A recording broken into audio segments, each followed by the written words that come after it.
పిత పుత్ర పవిత్రాత్మ నామమున ఆమేన్.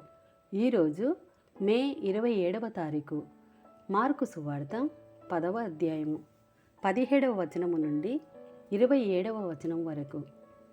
యేసు పయనమై పోవుచుండా మార్గమధ్యమున ఒకడు పరిగెత్తుకొని వచ్చి ఆయన ఎదుట మోకరించి, సద్బోధకుడా, నిత్య జీవమును పొందుటకు నేను ఏమి చేయవలెను అని ప్రశ్నించెను.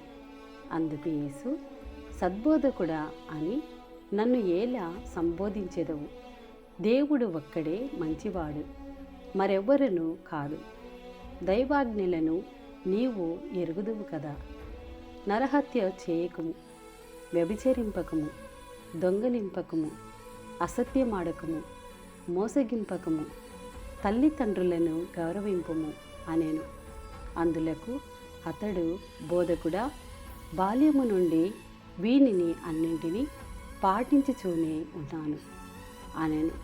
యేసు అతని వంక ప్రేమతో చూచి, అయితే నీవు చేయవలసినది ఇంకొకటి ఉన్నది. నీవు వెళ్ళి నీకు ఉన్నదంతయు వెచ్చించి పేదలకు దానము చేయుము. పిమ్మట వచ్చి నన్ను అనుసరింపుము. పరలోకమందు నీకు ధనము చేకూరును అనెను. ఆ యువకుడు అధిక సంపద గలవాడగుటచే ఈ మాట విని మొగము చిన్నబుచ్చుకొని వెళ్ళిపోయాను. యేసు చుట్టూ చూచి తన శిష్యులతో, ధనవంతులు దేవుని రాజ్యమున ప్రవేశించుట ఎంత కష్టము అనెను. ఈ మాటలు ఆలకించిన శిష్యులు ఆశ్చర్యపడిరి.